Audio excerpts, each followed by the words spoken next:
guys, it's recap time again. Today I am recapping, as you can tell from the title, films 116 to 132 in my 31 days of Halloween movie marathon challenge. Oh my god. You know, people often ask me, like, how is that possible? Do you sleep? Do you do any? How can you watch that many movies? Answer is, I have no life. And with COVID, nobody really has a life. But I don't have a job, I don't have that, so I have nothing but time, so it makes it easier. Well, easier to do, not easy on my brain, because usually my brain starts to sizzle and fry around week 2, and then after that I'm barely aware of what I'm doing or watching anymore, and then trying to talk about all these movies, that's probably the most challenging part, and it really does a number on my voice. But I don't think you really care about that. I think you just want to hear about some movies. So let's kick it off with numero 116. Number 116 is Nattevakten, which I really hope I have pronounced correctly, or Nightwatch, a 1994 Danish thriller film directed and written by Ole Bernadal.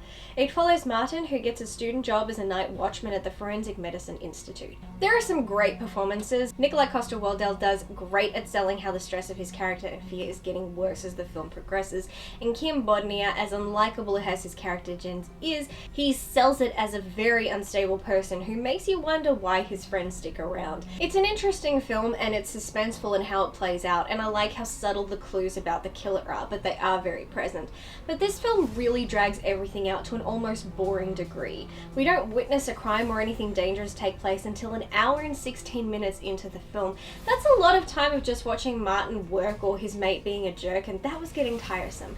I feel like it could have focused on the crimes a bit more and give better reason for why the killer is framing Martin, because it felt very out of the blue. Number 117, Nightwatch, a 1997 American horror thriller film directed by Ole Bernadal and written by Bondal and Steven Soderbergh. It's a remake of the 1994 Danish film, and in it a law student who takes a job as a night watchman at a morgue begins to discover clues that implicate him as the suspect of a series of murders. It's an American remake, you can assume what I thought of it. I hated it. Admittedly, the pacing is faster, but this film is entirely unnecessary, and the performances are just flat. Ewan McGregor's accent kept slipping, Nick Nolte was not convincing in his role, Josh Brolin, as great an actor as he is, was giving a performance as if he didn't care about whether it was good. It was just lifeless, and Patricia Arquette decided to take a fairly confident and independent character and turn her into a meek, timid, boring thing. While this is mostly a shot-for-shot remake, it's amazing how it lacks any soul or interest compared to the original, which Bernadal also did. I feel those problems lie with the studio and the new scenes written by Soderbergh. As soon as I saw Miramax was involved, I predicted we'd see more scenes involving the murders of prostitutes, as I wasn't far off, because the film ended up opening with one of them, which the original didn't. Apparently the studio told Soderbergh to sanitize the script, and their choices were ridiculous. They also removed a few scenes, which again was stupid, because now the scene that followed made no sense because they removed the setup scene. They made the killer remove the eyes of his victims instead of scalping them like in the original film. Weird choice, because a lot of people don't know what scalping is, but there's no nice way to say he gouges out their eyes. They removed Martin's girlfriend coming to see him at work. This, A, establishes he keeps a knife in his drawer, which the killer would later use to frame him, so him suddenly using the knife to frame Martin made no sense, like where did it come from and how is it connected?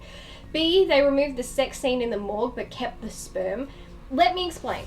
In the original, Martin and his girlfriend have sex in the morgue, don't ask questions.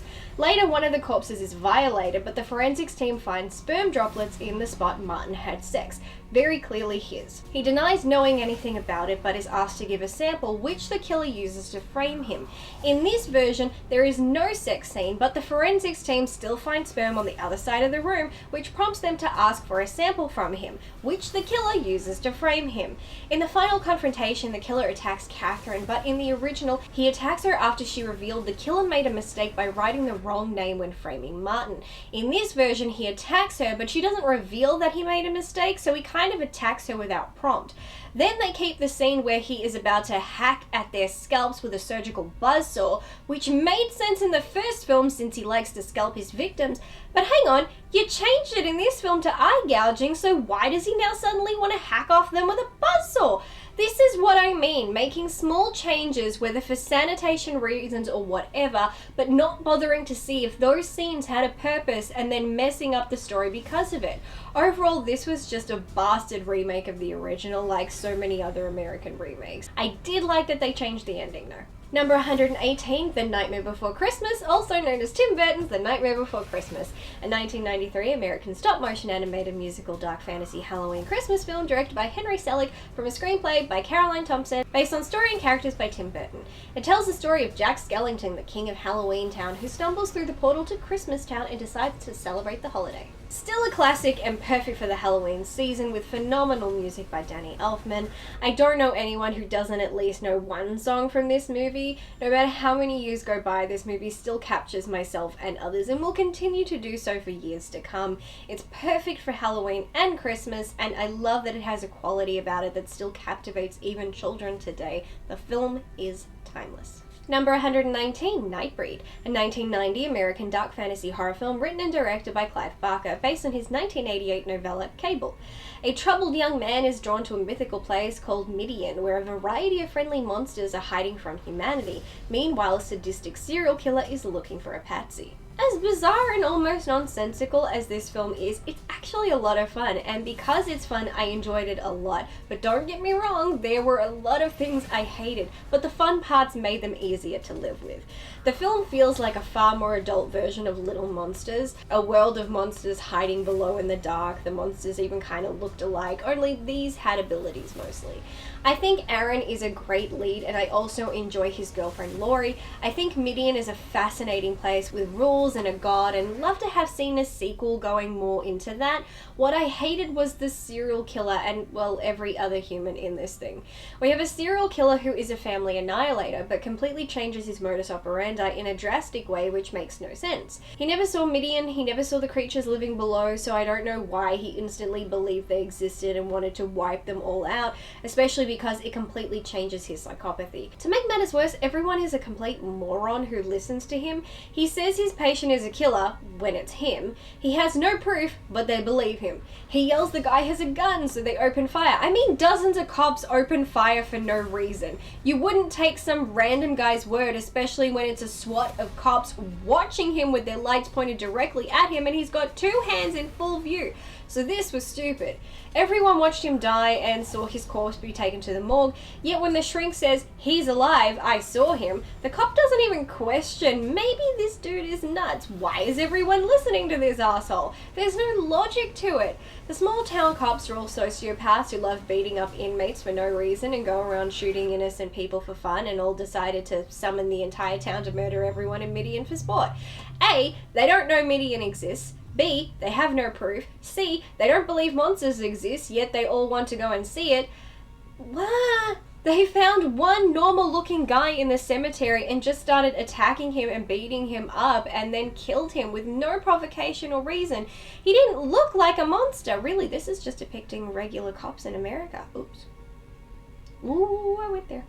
So these guys just beat up a random dude in a cemetery. Maybe he was visiting relatives, you don't know. There was no logical point for any of the things any human character besides Laurie and Aaron do. Everyone else just did shit because they were written that way, but there was no explanation or reasoning. Like I said, thank God it was fun, or I'd have been pulling my hair out. Only thing that made sense about the shrink is him wanting to frame Aaron for his crimes, but then what does he do when Aaron is dead or in prison? How do you go keep killing, which he loves to do, when your patsy is dead or in jail? This moron didn't think it through. Number 120, The Nightmare Gallery, a 2019 horror thriller film directed by Jean Blalock and written by John Harp and Rob Stith. In it, an anthropology professor's obsession with a paranormal mystery threatens her job, marriage, and sanity as she fights to find a missing student. I really wanted to like this movie because I love supporting indie films and I like Amber Benson, but this was not good at all. It's one of those movies that does stuff, but none of it is ever explained. You have no idea what is going on for the entire film. Is this character dreaming? Is it an alternate reality? How did the guy disappear there but end up here? Is this place real or another plane of existence? Because it has historical artifacts no human has ever found and a demon security guard, but the wife was able to find it and the professor never questions anything that is going on. How did the package get sent? What is even happening? I seriously had just accepted that I was never going to understand this film and it was never going to tell me what it was about. I honestly can't tell you. I hate films that try to be clever and intricate but think to do that you have to come up with a story or plot that not even Einstein could follow. And if anything I said made zero sense to you, that's because the film didn't make sense. Number 121, Non si avvicina un paparegno, or Don't Torture a Duckling. A 1972 Italian giallo film directed by Lucio Fulci, with a screenplay by Fulci, Roberto Giovanni, and Gianfranco Clerici, with a story by Fulci and Giovanni. The plot follows a detective investigating a series of child murders in an insular village in southern Italy whose residents are riddled with superstition and mistrust. I usually struggle to understand the point of Fulci films. I can never seem to follow them for the life of me, but this one I understood and liked. We have the small town living in fear that their children are being killed. They're so insular and superstitious that they would rather blame the local woman they call a witch, to the point they have a mob mentality and beat her to death. But did she do it? Of course not. Do the townspeople feel guilty for their mistake? No, they never do. It takes two rational outsiders to discover the truth of who is really committing these crimes, and I did kind of figure who it was. The only odd thing is that the killer only admits their crimes and why in an inner monologue. They never say it to the people trying to stop them, so I guess no one in the town will ever know why all this happened, and maybe won't even believe it, because it's easy to blame a witch.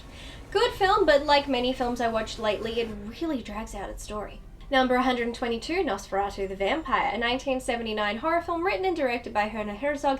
In it, Count Dracula moves from Transylvania to Wismar, spreading the Black Plague across the land. Only a woman pure of heart can bring an end to his reign of horror. This is very much a remake of the original silent film. What amazed me is that for a film with color and sound, it felt completely lifeless and soulless compared to the original. I felt more emotion from the silent film than I ever did in this. Maybe the version where the actors speak German is better, because watching them perform in English, it just felt so hollow. But even with that, the performances were flat, one-dimensional, and there were no layers or emotions to be found. Just did not like this at all. Number 123, Opera, also known as Terror at the Opera. A 1987 Italian giallo film directed by Dario Argento, with a screenplay by Argento from a story by Argento and Franco Ferrini. In it, a young operata is stalked by a deranged fan bent on killing the people associated with her to claim her for himself. I don't care how critically acclaimed this film is, I absolutely hated it. I liked the first few minutes because I thought it was shot in an interesting manner, but then nope, nothing to like after that. For starters, I want someone to explain to me something I'm finding really annoying about older Italian horror films. This is a genuine question. Why does everything look and sound dubbed? Every film I've watched, I can hear Italian voices. From how the mouths are moving, the actors are clearly speaking Italian as well, but the voices don't ever match the mouths. It 100% does not look or sound like these voices are coming out of the mouths on screen.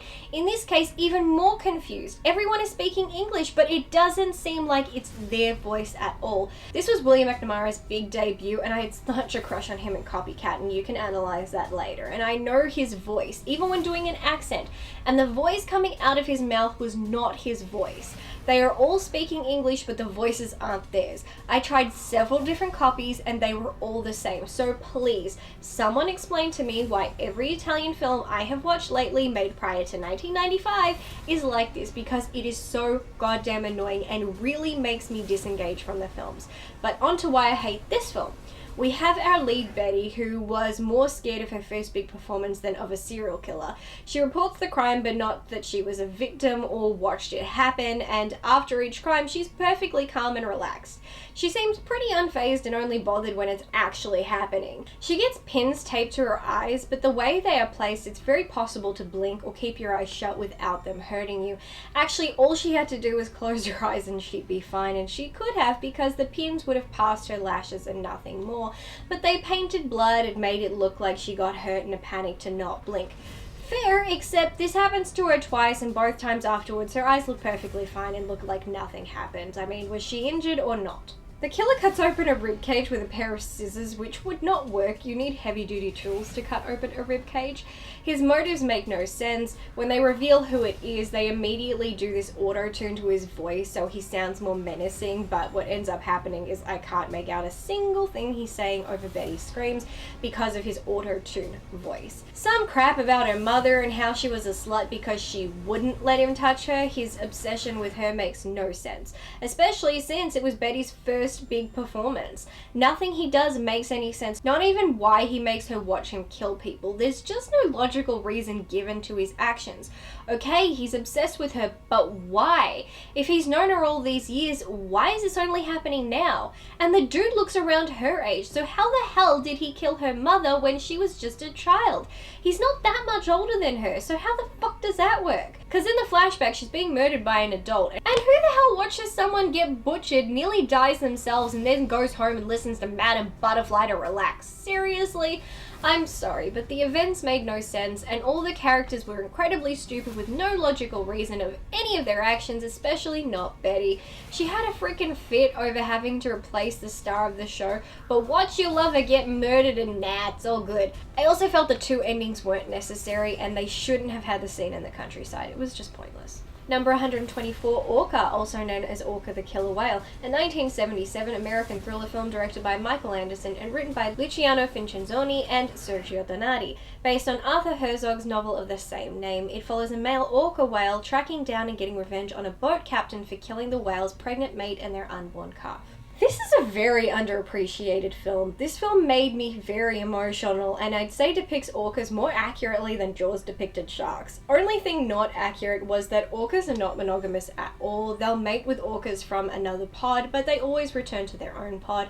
They always stay with their mother, and I'm not sure if that's what an orca fetus looks like, but it sure was impactful. Orcas are one of the most intelligent species on the planet. They're an apex predator. They love to eat great white sharks, specifically the liver. The males are capable of such precision they can bite a liver clean out of a shark and leave the rest of the shark intact. So the opening scene of the orcas killing the great white was dead on. Scenes of the orca propelling the shark or other things out of the water with great force, also accurate, but they normally use their tails, not the noses. But they have been known to propel seals and other prey almost 80 feet out of the water. They're not as sweet and innocent as we think. We're just used to seeing them tamed and trained, and their brain capacity is why that's possible. But these are amazing and dangerous creatures, and they know how to hunt. They've been known to stalk fishing boats so they can steal the boat's catch. That's how smart they are. This film operates off the idea orcas mate for life, which they don't, but it's an amazing depiction of how careless and brutal fishermen can be, and how we have little respect and understanding for sea life. Orcas have been known to kill or attack humans, so this isn't unrealistic. In one scene, the male carries the dead female on his head. I started crying. Not sure if they do this with grown orca, but I know they do for babies that die. A couple years ago, a female orca made headlines because her baby died within an hour of birth, and she proceeded to carry it on her head for 17 days straight, unable to let it go, which was unheard of, as they may only do it for 1 to 2 days tops. So I think it's believable that an orca would feel grief watching one of its family and babies die. Orcas can be very brutal in their attacks, so I feel everything works. They end up in the Arctic, I think, which again works. Orcas will hunt in any waters, even the Arctic and Antarctic.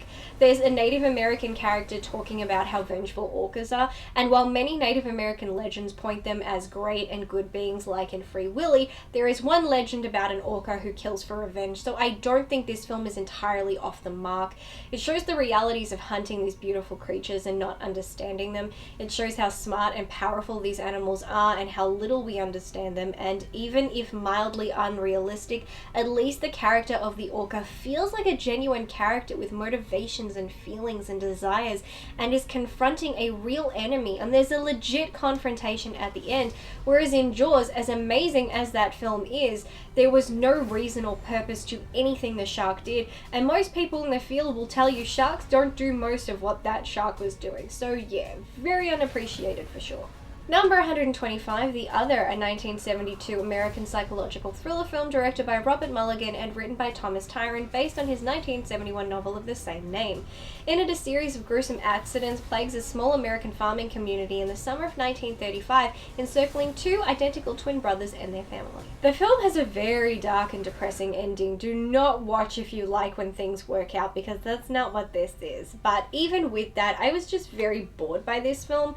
Everything in the film is just handed to you on a platter. It's very obvious from the first couple of minutes what is going on and what the situation with the twins is. It's not subtle at all and sticks out like a sore thumb, so it's very frustrating how none of the other characters seem aware of what's going on.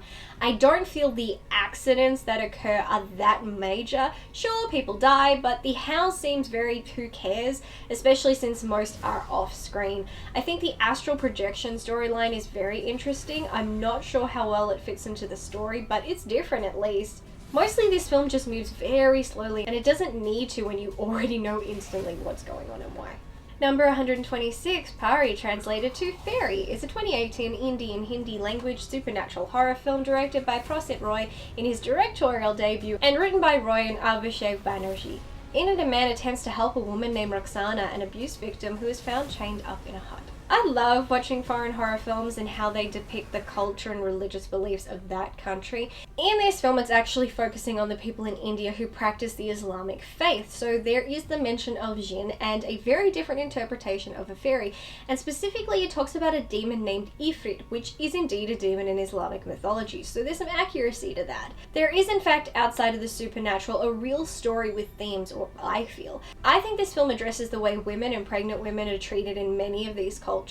They are just meant to get pregnant and breed and aren't of much value. I think it also, and maybe more so, depicts how children in many cultures born out of wedlock are almost demonized and judged and condemned before birth for something that's not their fault. I thought it was a beautiful scene between Roxana and Piali where Piali helps Roxana deliver her child. Everyone wanted the baby dead, assuming it's a monster like its mother, but the baby was born of love, not violence. And Piali, who had had an abortion and went through it alone, as much as she is scared of Roxana since she tried to kill her, she helps her deliver the baby safely, feeling she can't hurt or abandon her the way she was abandoned. It's a fascinating film, not many tropes if any, and a sad ending. But I think actually countries like India and Indonesia, their horror films have their own tropes. In their films that I've seen, I've noticed witches are all servants of the devil and all are depicted as grotesque, almost rotting hags. So maybe they could try depicting this just a bit less, and it's because it's getting a bit tiresome at this point. Number 127, The People Under the Stairs, a 1991 American horror comedy film written and directed by Wes Craven. The plot follows a young boy and two adult robbers who become trapped in a house belonging to a strange couple after breaking in to steal their collection of rare coins. I know this is probably horror blasphemy, but I just didn't enjoy this film. I found it to be just okay. After a while, the whole chasing the kid around was getting really repetitive. Kid hides in the walls, dog goes after it, kid evades dog, and then repeat. I was just over it pretty quickly.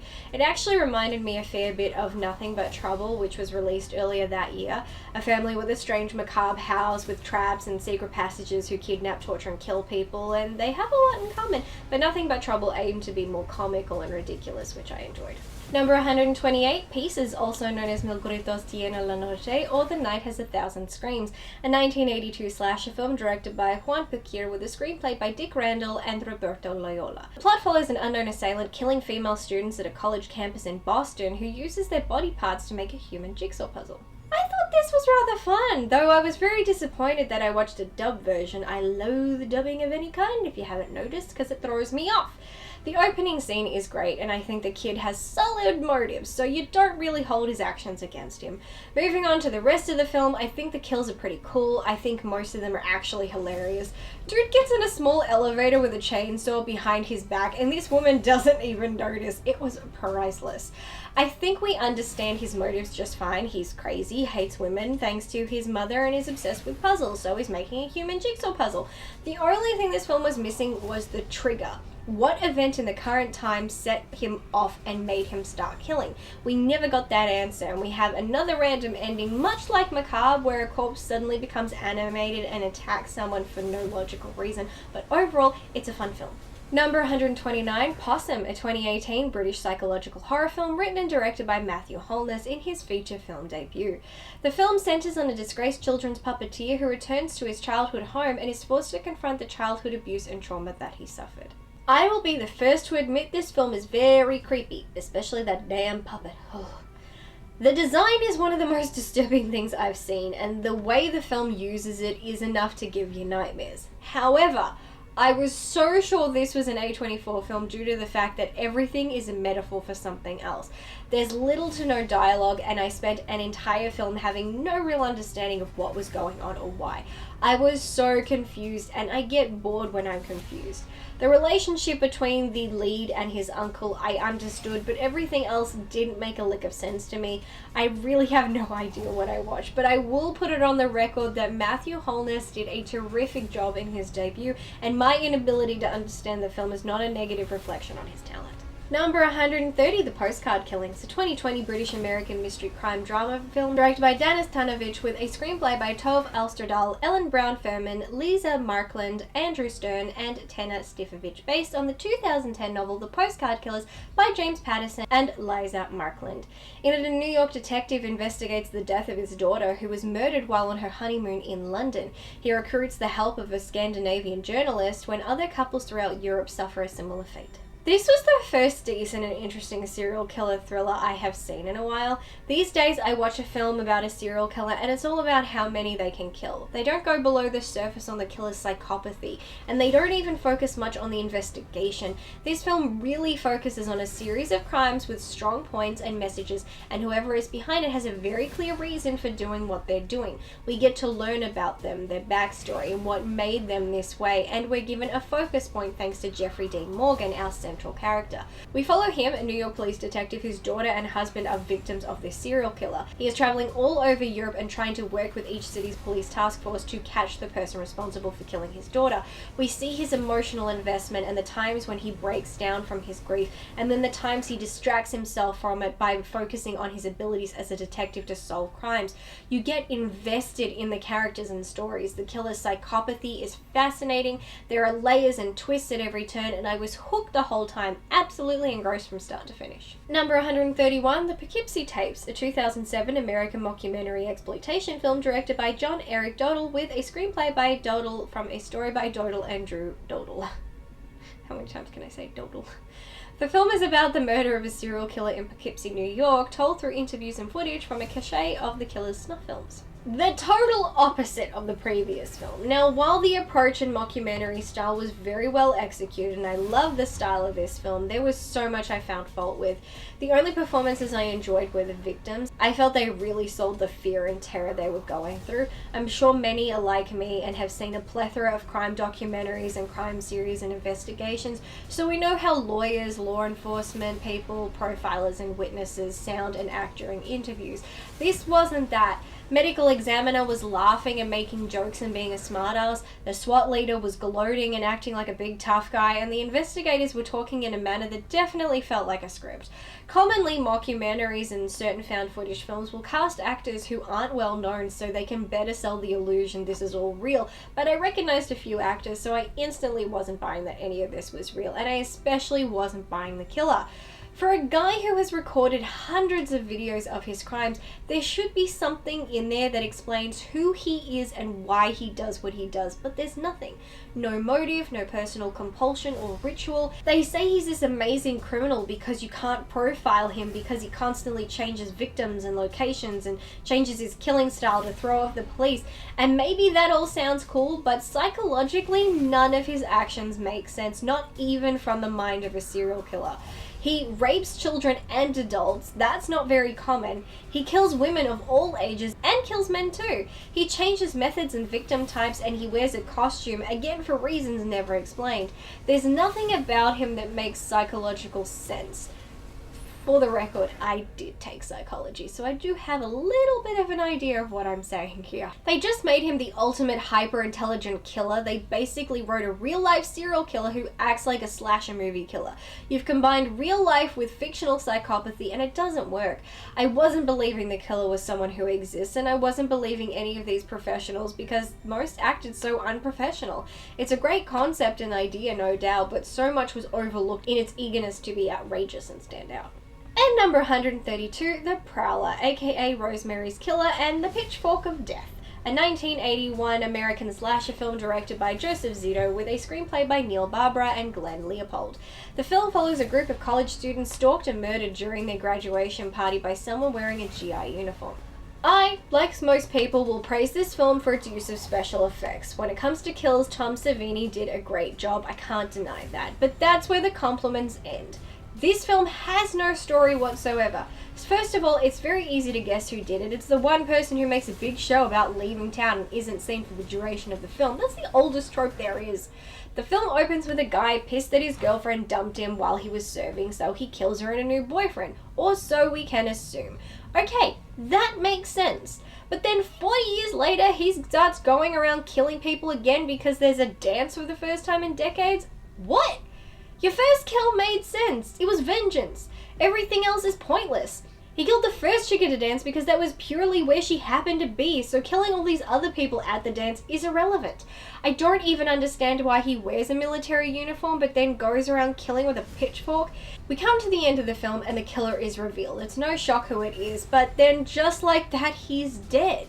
Not some grand speech, not him revealing why he did what he did, nothing. I was hoping for some grand Mrs. Voorhees speech where you understand this person's motives and why they're killing. Something that makes everything make sense, but nope. We just know the who and that's it. There's no story to be found, boring, bland characters with nothing and no worth following. And there we have another recap done. And as you can maybe hear, my voice is starting to crack because it is really hard to try and get through all of these movies. Oh my god, I watched so many movies during October. I'm going to go insane one day. But anyway, as with all my other recaps, comment down below, tell me which films off this list you have seen and what you think of them, and tell me which films off this list that I have mentioned that have piqued your interest and what makes you want to watch them. I am out. Thank you guys for watching this video. I really really appreciate it. So until next time,